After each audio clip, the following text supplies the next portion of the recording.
pleased to welcome to the stage the Honorable David Marr, Mayor of the City of Cambridge. Welcome, Mayor.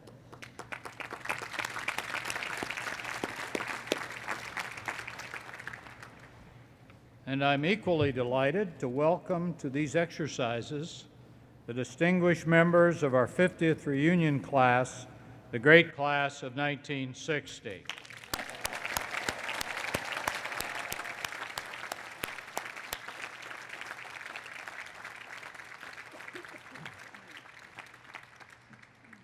It's now my honor to introduce our commencement speaker, Ray Stata, class of 1957. Ray received his SB and SM degrees in electrical engineering from MIT. A pioneer in the semiconductor industry, Ray co-founded Analog Devices in 1965. His entrepreneurial spirit thrived, and he went on to found Stata Venture Partners to provide venture capital to other tech startups. He was also instrumental in the founding of the Mass High-Tech Council. His achievements have earned him numerous recognitions: member of the National Academy of Engineering, the American Academy of Arts and Sciences, a recipient of the IEEE Founders Medal, and many honorary degrees. But perhaps a man like Ray is best measured by those qualities instilled in him in Pennsylvania, where he grew up: integrity, trust, honesty, and a strong work ethic. Core strengths that define his life and enabled his success. Now, Ray's passion may very well be centered in engineering and entrepreneurship, but he's always been committed to his alma mater and to strengthening this educational community. Since his election to the MIT Corporation in 1984, Ray has served as one of its strongest leaders. He and his wife, Maria, have been enormously important, not only in helping to build MIT's infrastructure, just in case you recognize the name at the Stata Center, but also in building education excellence at MIT. We are deeply grateful for their deep and continuing commitment to MIT. So, ladies and gentlemen, distinguished guests, graduates, and graduates-to-be, may I present Ray Stata.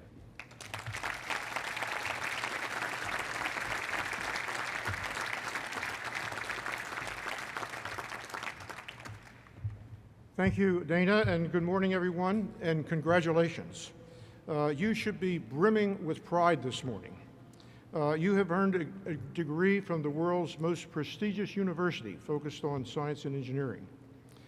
You have mastered MIT's unique brand of learning and doing, which will distinguish you throughout your career. And congratulations as well to your friends and family who supported you and encouraged you along the way. Your satisfaction and happiness in life depend on the choices you make and on the principles and values which guide them. So far, your choices have served you extremely well.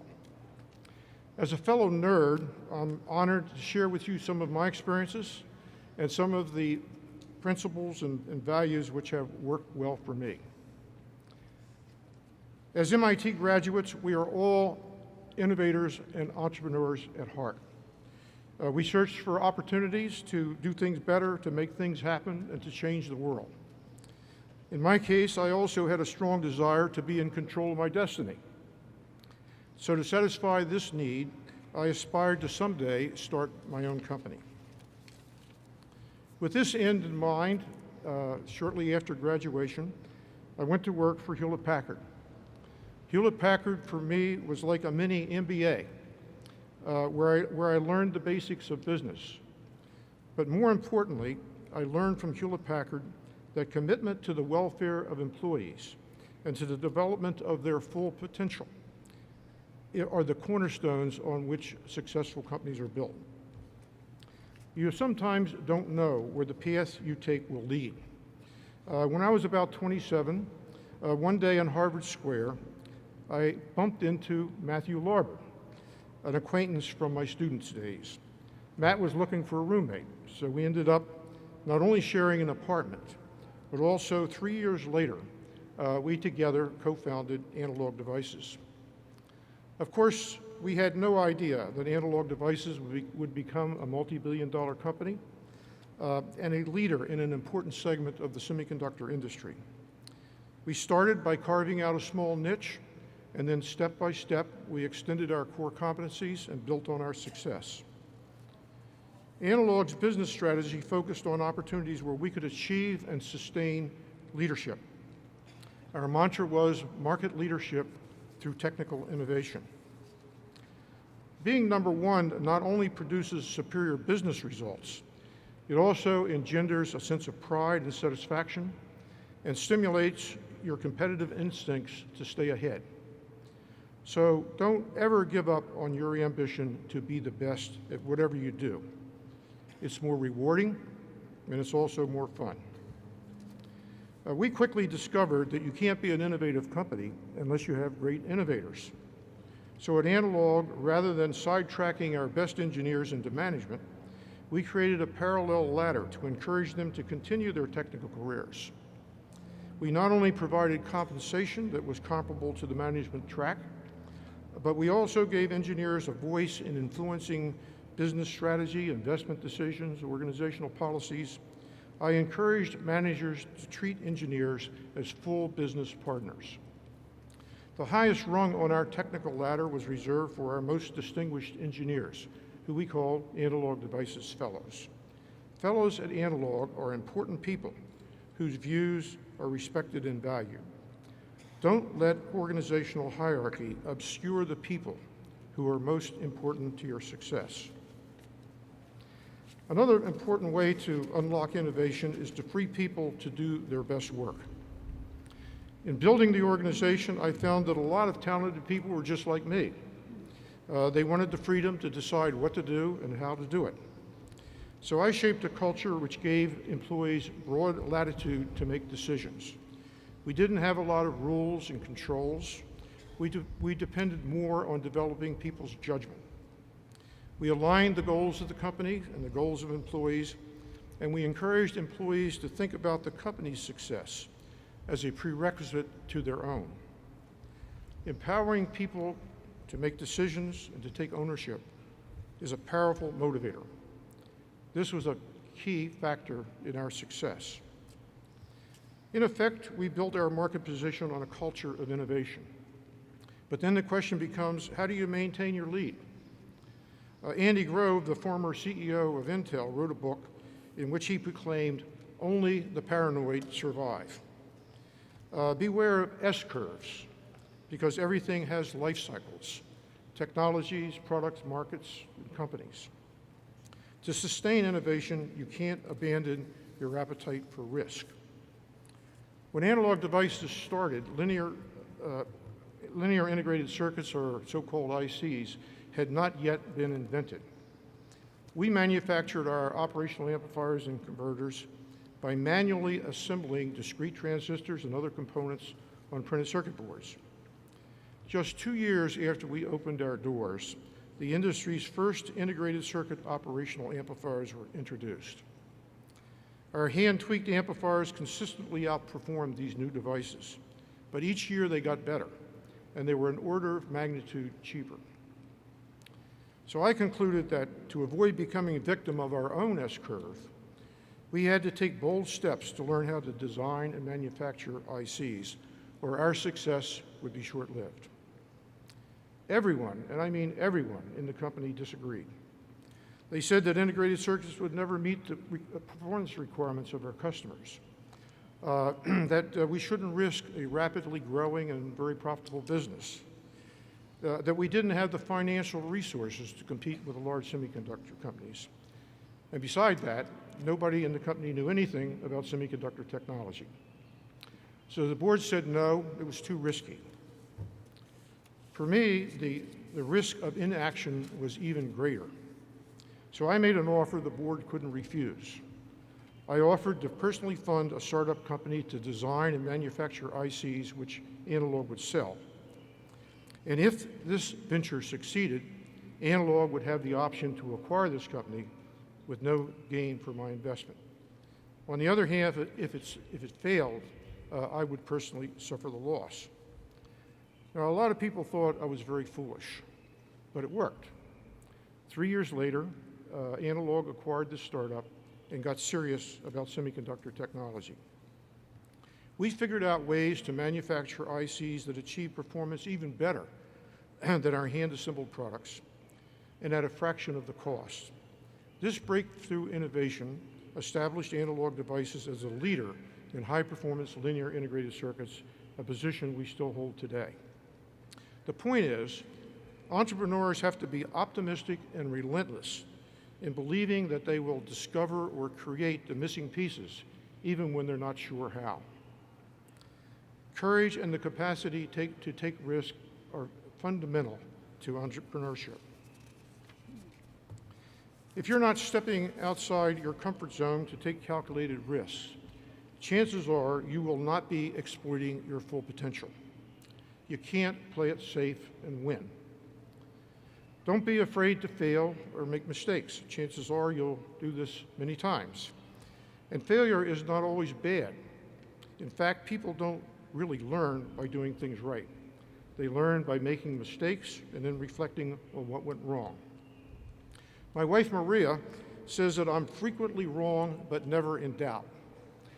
Now, I'm not too sure about the frequently part, but for sure, I've made my share of mistakes. Perhaps my biggest failure was Analog Devices Enterprises, an venture investment fund that I set up within the company.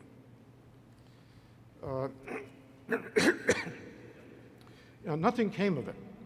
We lost a lot of money. And the mistake I made was to allow our investments to stray too far from Analog's core competencies. In the delicate balance between focus and diversification, I stepped over the line.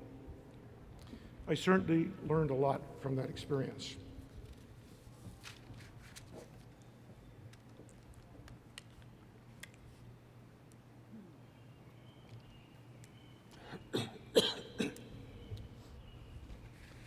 But if success for an entrepreneur depends on cultivating perpetual innovation, it also depends on how you work with others, how much you demand of yourself, and how much you believe in what you're doing. For most of you, your accomplishments will be magnified by productive collaborations and by your ability to lead teams and organizations. To those ends, I found you could be most effective by building trustful relationships. You earn trust through honesty, adhering to the facts, integrity, living by principles, sincerity, meaning what you say, reliability, meeting your commitments, and competence, knowing what you're doing. As high achievers in the real world, you will soon discover, as I did, that you can't substitute working smarter for working harder. To excel at the top of your game, you have to do both. So be prepared to continue to drink from the fire hose as a way of life. The most important advice I can give you is this. If ever you find that you are not passionate and excited about what you're doing, then start searching for an opportunity where you will be. Nothing is more important and gratifying than getting up in the morning with an eagerness to get to work and accomplish something important. Set high standards for what you expect from your work. Be courageous in stepping into the unknown, and think big about what you can accomplish. If history's any guide, as MIT graduates, 40% of you will have played an important role in an early stage startup venture by the time you reach age 45. A recent Sloan School study reported that cumulatively, 122,000 living MIT graduates have founded more than 25,000 companies, which are still in business today and which collectively generate $2 trillion in sales and employ 3.3 million people. And this does not include the companies that were acquired. The fact is that the spirit of innovation and entrepreneurship applies not just to business, engineering, and science, but to every aspect of work and life. You are all well equipped to challenge the status quo and to bring about dramatic changes and improvements in whatever you choose to do. And you will also find opportunities as volunteers to apply your knowledge and skills to solve important societal problems. From my involvement in K through 12 education, I found that public institutions are the ones most in need of intervention from iconoclasts like us to engineer desperately needed change and improvements. MIT has played a very important role in my life. As a hayseed from a small farm community, I was the first in my family to attend college. Without MIT's need-blind admissions, I would have not had access to the Institute's unique education experience. As soon as we could afford it, Maria and I made a gift to not only repay MIT for the significant investment it made in me, but also to repay a debt of gratitude for what MIT had enabled me to do in my career. Beyond what I gained personally, as I became more involved, I better understood MIT's enormous impact on the world, an impact that I'm convinced will become even more important in this complicated century. With its unmatched depth and breadth of research and its culture of interdisciplinary collaboration, MIT is uniquely positioned to tackle the world's biggest problems: energy, environmental sustainability, poverty, human disease, just to name a few. Maria and I believe so strongly in MIT's mission and in the people of MIT that we've actively looked for ways to help MIT do what it does best. For example, as a member of the Electrical Engineering and Computer Science Visiting Committee, I learned that there was an urgent need to better integrate these disciplines by relocating the computer science side of the department from across the tracks in Tech Square to campus. So Maria and I offered to make a lead gift to catalyze this important decision. Initially, the new facility was conceived as just another box on Vassar Street. But once started, the imagination of the faculty and institute leaders were unleashed, and the project took on a bolder vision than just a new home for computer science. It quickly became an inspiring space for students and faculty from across the campus to play, to hang out, to eat, to exercise, and even dance. A place to facilitate human interaction and to germinate new ideas. The center stands today as a constant reminder that MIT is about breaking with tradition and exploring new frontiers. There are many, many examples, large and small, where MIT graduates got involved, saw a need, and became part of the solution.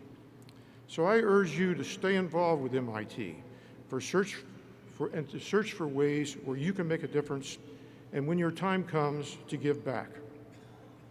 Like its peer universities, MIT very much depends on the work, the wisdom, and the wealth of its graduates to sustain its greatness. And equally important, as products of MIT's education, it is through your accomplishments that MIT's contribution to society are amplified. You are entering a troubled world that is both in crisis and in transition. In crisis due to the lapse of judgment and moral values of business and political leaders, which triggered a deep and far-reaching financial meltdown. In transition due to China, Russia, and India ending decades of isolation and releasing 3 billion people into the free market economy. Coping with the stresses on financial and natural resources from an aging and growing global population with increasing expectations for a better life presents seemingly insurmountable challenges. But when I reflect on the ingenuity of the human race and on the truly amazing things which have been accomplished just in my lifetime, I'm optimistic that your generation will not only find solutions to today's challenges, but you will also discover new opportunities for progress in a more integrated and inclusive world. Remember, as MIT graduates, you are the best the world has to offer. With technology playing an ever-increasing role, you have a special responsibility to help create a future where every person on this planet can have the hope and the prospects for a better life. So my charge to you this morning is don't play it safe, because the risk of inaction is just too great. Dare to be part of the solution. Thank you, and best wishes for a happy life.